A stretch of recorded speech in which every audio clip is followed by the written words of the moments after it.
As Hashem, today's daf is Masechta Avodah Zarah Daf Yudalad 14, and we're going to begin. We already mentioned and discussed the Mishnah yesterday, but briefly, the Mishnah discusses the following things that a person is not permitted to sell to a goy all year round, because these are special things that they use for their service of Avodah Zarah. So some of these things are fruits that you hang on a tree, they hang to the Avodah Zarah, like trinkets that they hang on the Xmas tree. And the Mishnah listed off Utztubalin, Ubenai Shuach, Upaitarais. So let's explain what this is. These are things you're not allowed to sell to a goy all year round, and and if you sell to a goy all year round, it's usher because he's going to use it for his avodah zarah. So the Gemara starts off in Daf Yudalid Amud Aleph. My urts trubalin. What is this called urts trubalin? So the Gemara thought it was a tree. You're not allowed to sell him this particular tree. Turnisa. It's a trisa. It's a type of cedar tree. Yishita. It's called the shita tree. It's from that family. So the Gemara says, Uraminhi, I'm going to ask you a stira. Uraminhu, I'd ask you a stira. I see for Aleim, Alexin, Utzrubalin, Muksasin, Uvanai that the following things are usher on Shemitah. Shemitah, you're not allowed to benefit, you're not allowed to do business with the fruits of Shemitah, and you're not allowed to have it has kedusha on it. You have to get rid of it at a certain time. So there's many halachas which Shemitah fruit, and the Mishnah says they added to that list of Shemitah fruit as alexin, utzrubalin, muksasum, and aishua. So utzrubalin is considered to be something that Shemitah will apply. The isal kadaitich, if you want to think, utzrubalin is tornisa. If you want to say that trumbalin means tunisa, this type of cedar tree, tunisa miisa b'shvius, is tunisa tree something that is relevant for Shemitah, even if it gives off fruit? Zehaklal, this is the rule. Kol shlo yesh lo ikar yesh lo shvius, as if it has a root, a tree that has a root that stays in the ground during the winter months, like gourds. It doesn't decompose. You don't have to replant it again. Then this Shemitah applies. The Chol she'ein lo ikar, if the root doesn't remain in the ground, it rots after it gives off fruit. Ein lo shvuis, there's no Shemitah apply. So therefore, what the Gemara is questioning is that Tunisa doesn't fit the bill that of Utzdu Balin that will be obligated in the kedusha of Shemitah. So your explanation of Utzdu Balin is Tunisa should be incorrect. Allah Omar of Safra explained, Peres the Arza, it's the fruit of a cedar tree. It's not this cedar tree, it's a certain type of fruit from a cedar tree. V'chein also Ravim, Omar Ablaza, Peres the Arza, it's, Rashi says it's called the galant tree, galant fruit. So therefore that's again, this is a type of fruit that if you sold to a goy all year around, he's probably going to use that fruit not to eat, but to hang onto his, as a decoration ornament for his idol. B'nai shuach, you're not allowed to sell him this thing called b'nai shuach. What type of fruit is that? It's white figs. White figs, you're not allowed to sell to a goy because he's going to hang it onto his idol. It seems that white, you will see, has implications for avodah zarah. Something about white. Upaitorais. What is upaitorais? That it's not a separate fruit, but what it means is the white figs and the peri de arza, as you're not allowed to sell to them when it has a stem on it, so they can use the stem to hang on to use it as a tie, to hang it on as an ornament for the avodah zarah. But if you cut off the stem, so then it would be permitted to sell to a guy. So what does it mean upateterais? It's not a separate fruit. When did we say that it's aser? Is when they have a stem attached to it. Then the Mishnah says you're not allowed to sell to a guy something called levina. something frankincense. Amar Rabbi Yitzchak, Amar Shimon Lakish, Levoin is Haka. It's pure frankincense. Now the Gemara says, so all these things you're not allowed to sell to Goy because you're going to assume that he's going to use it for his Avodah Zarah. Tana, we learned in the Brisa, you're allowed to sell it to them in bulk because because the problem with selling to these things to the Avodah Zarah, we have to mention, is because there's an issa called lifnei iver l'sitin michshol. A guy is not allowed to serve idols, and if you give him and sell him something that he can serve an idol, then that is a problem. That is a problem. You you enable the guy to do an avera. But if you sell to him as a bulk, the Brisa says if you sell to them as a bulk, which means that he's not using it for his Avodah Zarah, he's a wholesaler, and he's going to resell it to somebody else, then there's no problem. The kama chavila, how much is it in bulk do you have to sell it to him? It's not like you're selling him in an individual fruit. Peish Rabbi Yehuda ben Beseira, Rabbi Yehuda ben Beseira explained, Ein chavila pchusa mishaloisha monim. A bulk means less than 3 monim weight. I don't know, it's a couple of pounds. Then if you sell in a few pounds, and you know he's not going to use all of that, so he's probably in the wholesale business and resell it to somebody else. So the Gemara asks, okay, but that should be also. The Leichish, let us be concerned. Dilma ozun umzabin lachrina umaktere. Maybe he's going to sell that fruit to somebody, another guy who's going to use it as an ornament for his Avodah Zarah. So that eventually, down the chain, your fruit is going to be used as an Avodah Zarah. Amarabaya explained alifne pakdinon. Alifne delifne loy mi pakdinon. For a guy, when we only are concerned about lifne iver loisite mishna, you now label the guy that's in front of you to do the avera.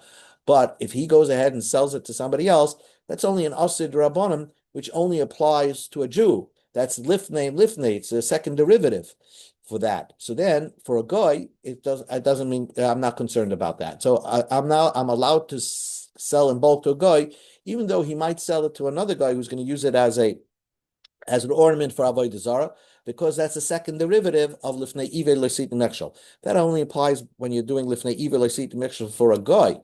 For a Jew, we always say that lifnei iver, we're not going to sell a guy, let's say, clothing of shatnez, because he may sell it to another Jew, and that is lifnei iver lifnei.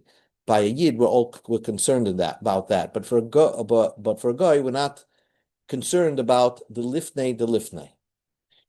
V'tarna goyin lama, you're not allowed to sell him a white hen. Okay. Amar Rabbi Yoina, Amar Rabbi Zera, Amar Rabbi Zvid. V'ika damasna, Amar Rabbi Yoina, Amar Rabbi Zera. Let's say the guy says tarna goyin lemi. The guy says, I'm buying a hen for someone. I don't want to say what it is, but notice he didn't say the word white. Mutter linko loy tarna goyin lovin, says Rabbi Zera. Don't ask him what it is. You can sell him a white hen, because he didn't say that he's specifically looking for a white hen. If he said he's specifically looking for a white hen, then you know that he's looking for Avodah Zarah. But if he didn't say it, then that's fine. Then you can assume that he's just using it to eat. But if he says Tar Nagoy Lovin Lemi, I'm looking for a white hen for someone, so then also Limka Loy Tar Nagoy Lovin. You see, he's careful with his words. He's saying that I'm looking for a white hen. So therefore, you're not allowed to sell him a white hen, because probably he's going to use it for Avodah Zarah. So now we learned in the Mishnah, the Gemara is going to ask a question on that if he doesn't specify what color hen he's looking for, then you're allowed to sell him a white hen. So now we learned in the Mishnah, Yehuda says, Michael who loy tarnagol bein ha tarnigoylin. Yehuda gave a leniency that if you're selling him a bunch of hens, and one is black, one is red, one is so then you can throw in a white hen in that. That was Rabbi Yehuda's leniency in the Mishnah. Now let's understand Rabbi Yehuda's opinion. Hey Chedamik, what's the case talking about? If the case was that the goy said, I'm looking for a white hen, Rabbi Yehuda should not allow that. He's actually stating, basically, I want a white hen. Probably he's using it for Avodah Zarah. So Rabbi Yehuda would never allow you to sell a white hen, even if you're including it with a black and a red hen. Elalav, the Kama, he said, Tarnagoyin Lami, Tarnagoyin Lami. He said, I'm looking for a Tarnagol. I don't care what color it is. Even though Rabbi Yehuda, and you're allowed to throw in a white Tarnago, Bifnei Atzmei Lo, you can't sell it to him individual. Ul Tanakama, even the people that argue on Rabbi Yehuda, Afilu Bein Tarnago and Nami Lo, they don't even allow you to throw in a white hen at all. So again, if a person's just asking for a Tarnagoil, so then only then Rabbi Yehuda gave his leniency. But to sell him a white hen, if he's just looking for one hen and he doesn't say what color it is, even Rabbi Yehuda would say you're not allowed to sell him an individual hen, a white hen, and certainly according to the Tanakama. So how could Rab Zera say that if he doesn't specify the color of the hen he's looking for, you're allowed to sell him a white hen? Says the Gemara, Omar Rav Nachman bar Yitzchak. Rav Nachman Yitzchak answers, here we're discussing Kigoin the Omar Zavazah. Really, if he doesn't specify the color of the hen, he's just asking for hen, you're permitted to sell him a white hen. But if he said, want this, I'm looking for a white hen and a red hen and a black hen. Oh, so he said this. So Rabbi Yehuda says to sell him a white hen by itself, you're not allowed to. You're not allowed to. But if you sell it to him all together, because he said he's looking for all different types of colors, then you're permitted to sell it. And Rabbi Chachamim say, even in that case, we don't allow you to sell him a bunch of hens with the white in it, because we may assume that he's being shrewd about it. He knows you're not going to sell him a white hen, so he says, okay, I'm looking for a black hen and a red hen, sell me all of that. So even Chachamim more stricter. But if he doesn't say the word white, so then he's not that shrewd that we're going to give him a white, so you're allowed to sell him a white hen. So really, Rab Zera's opinion holds. If he doesn't give the color of the hen he's looking for, you're permitted to sell him a white hen. Says the Gemara, Tanya Nami Hachi, we learned exactly so, according to Rab Nachman bar Yitzchak's explanation in a brisa. Rabbi Yehuda said, Bisman Shamatanaga is Eloven. When is it prohibited to sell him a white hen? If he says specifically white. If he said, I'm looking for white, red, black, then Rabbi Yehuda says it's mutter. Now says the Brisa, even if he says, I'm looking for this particular white hen, okay? So goy should also mishta levnoy goy should also mishta levnoy a guy that's making a party in his house, and he's saying, I'm buying a hen, right? I need a white hen. I guess he's saying, I need a white hen. No, if he says, I'm needing a white hen, then you're not allowed to sell it. But if he's just saying, I need a party, I'm making a party, please sell me a hen, because there was somebody sick in my house, or I'm making a party for my son. But he says, give me a hen. So mutter, then you're permitted to sell him a white hen. Now, if he's making a party for his son, one can assume that he's going to serve Avodah Zarah during that party. And yet, the Brisa says you're permitted to sell him a white hen if he didn't specify he wants a white hen. So said Gemara, V'hatanya, but we learned in the Brisa, Goy also mishta lebnoi, if a Goy is making a party for his son, let's say his son got married, so then you're not allowed to sell him anything. You're not allowed to sell him a hen or anything, for that matter, that you could assume is going to be used in the service of the Avodah Zarah, because for sure he's going to serve Avodah Zarah during that party. For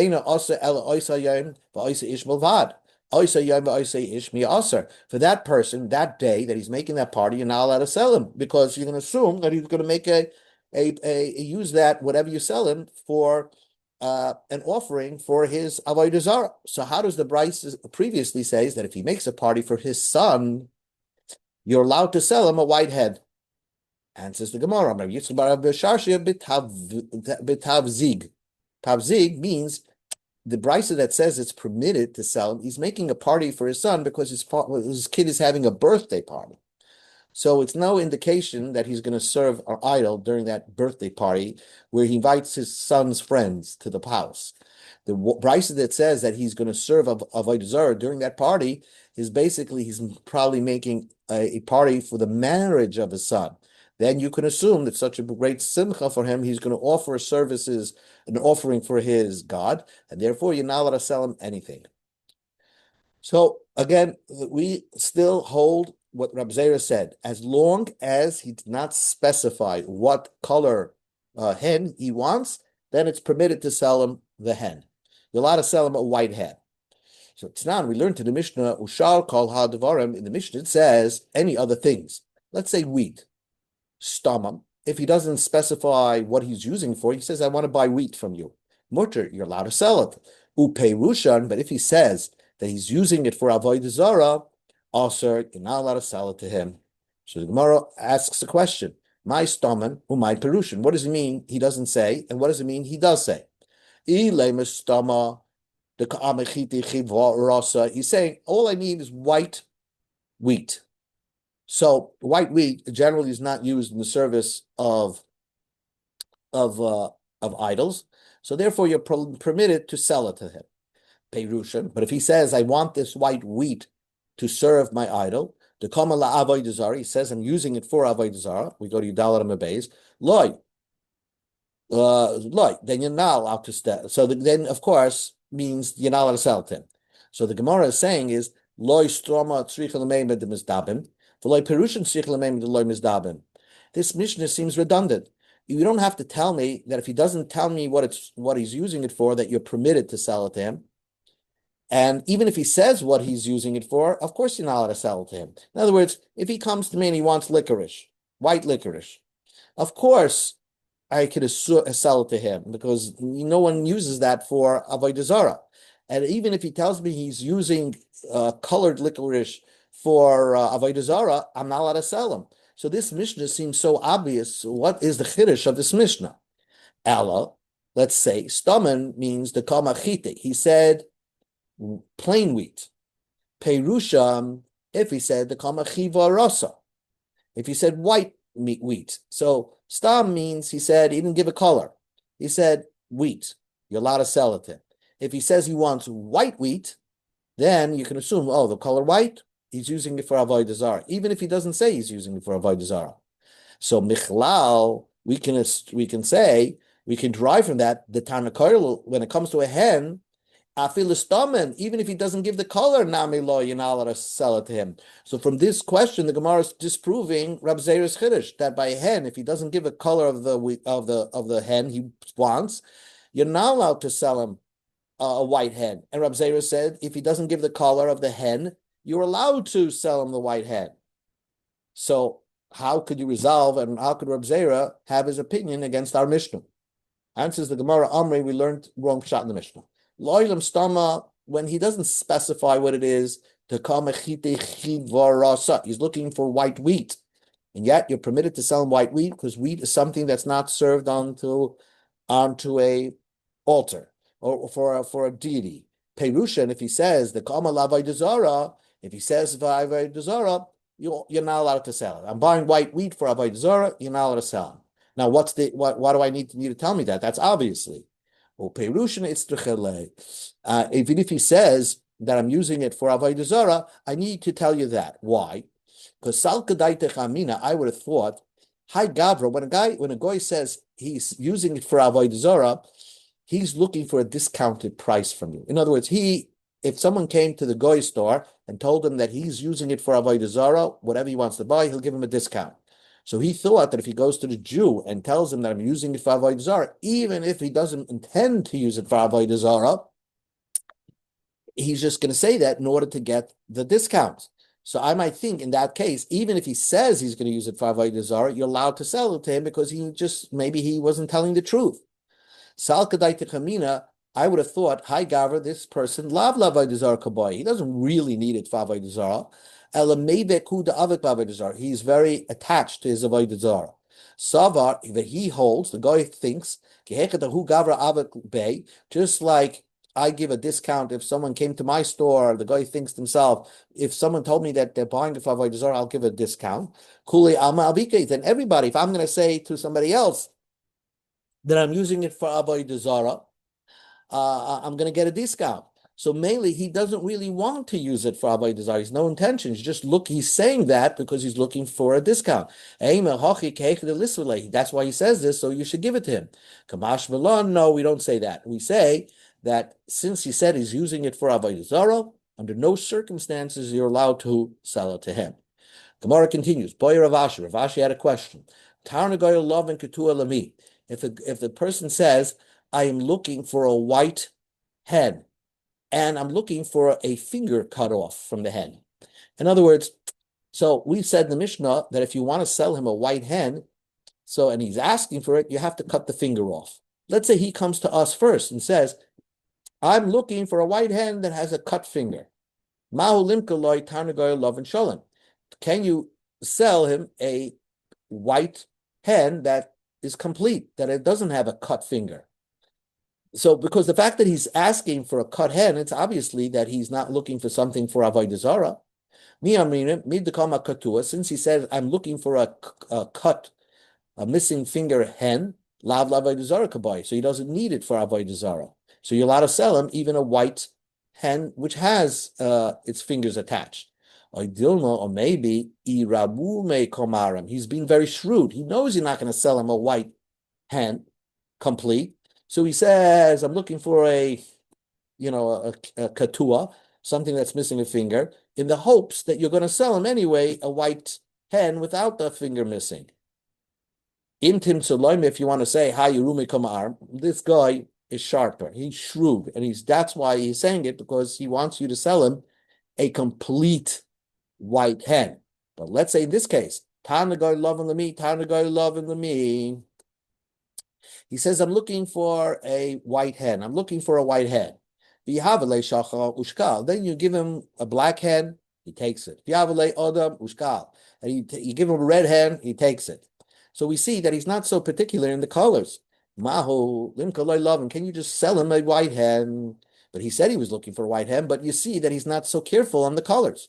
Mi amrin, and do we say ushkal adam ushkal lav Avodah Zarah kaboya?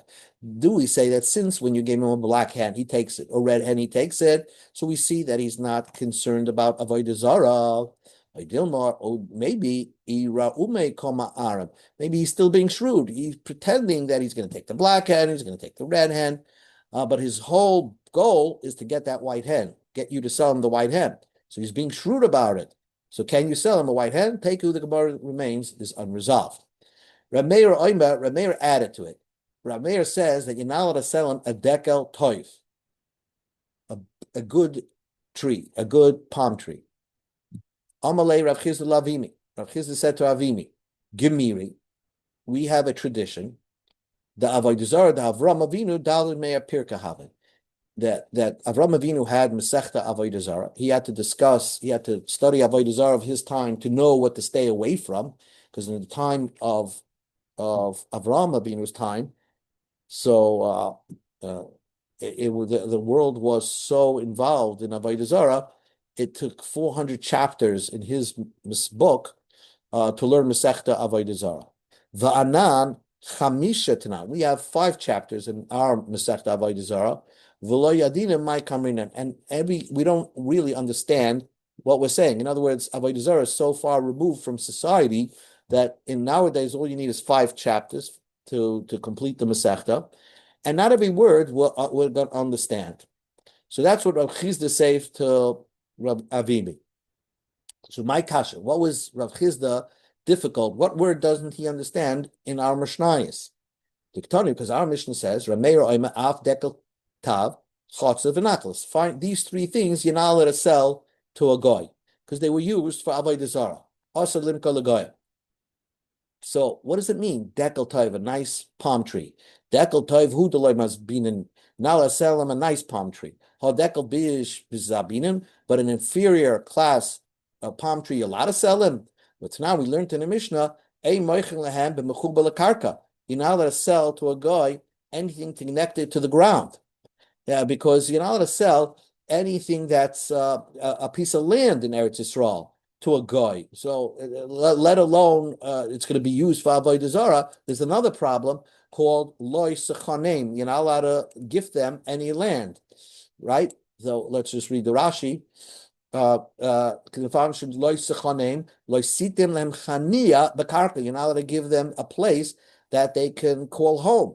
So you're not allowed to sell them anything that has to do with land. So what did Rabbi Meir say? What did Rabbi Meir mean? Answers the Gemara, Amalei my dekaltoiv, Paris dekaltoiv. He was the fruits, the dates from a high quality palm tree.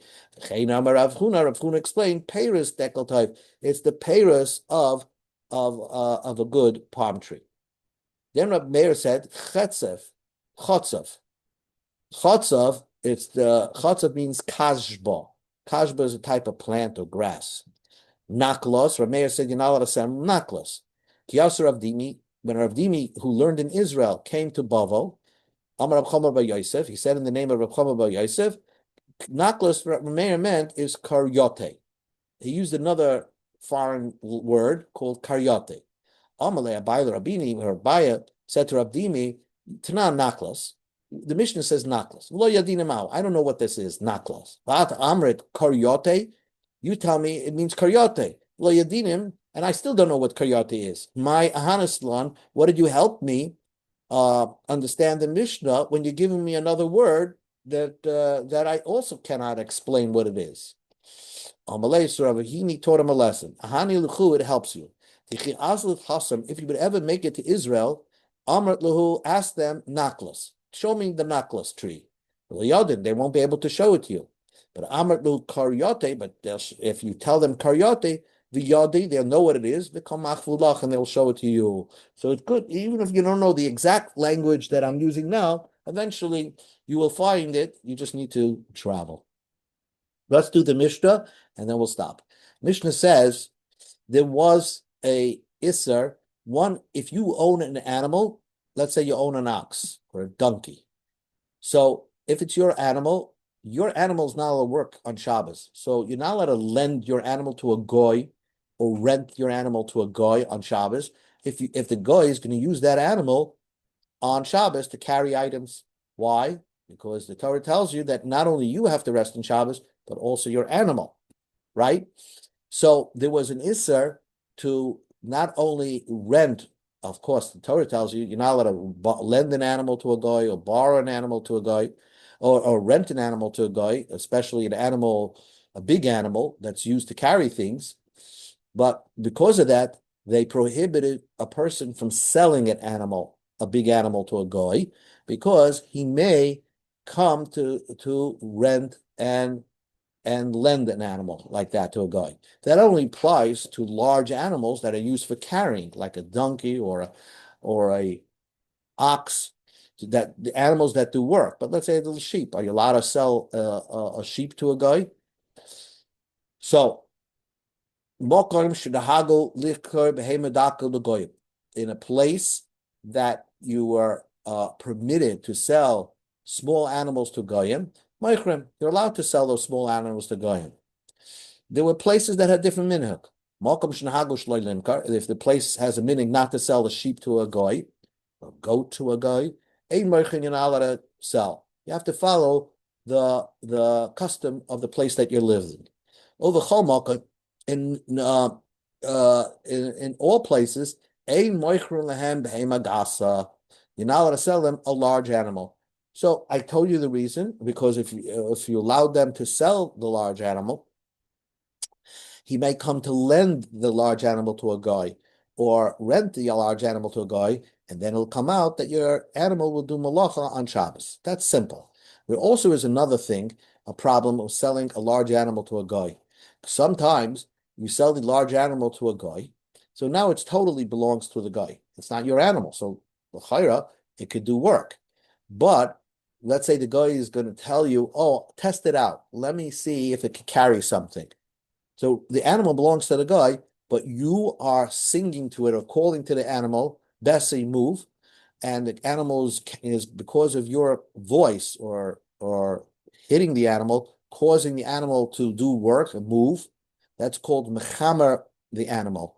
Even if it's not your animal, if I go to a guy's animal and cause through my mouth to make it work on Shabbos, that's also usher, even if it's not my animal. So there are two isurim over here. If it's my animal Certainly, an animal cannot do work for me for a Shabbos. I can't even give it to a guy to lend it to a guy to use it on Shabbos.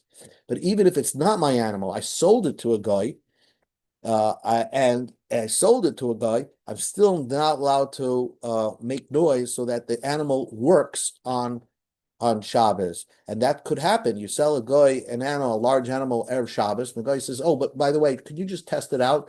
Let it see if it works." And it's already Shabbos, and you're calling it to move.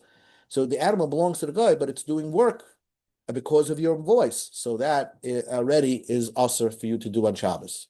Says the Mishnah, "Golim usiachim shleimim ushvurim." These small, large animals, when they're babies, you're also not allowed to sell when they're even a small ox or a baby donkey, you're not allowed to sell to a guy. Shleimin, whether they are complete, ushvurin, or whether they're broken.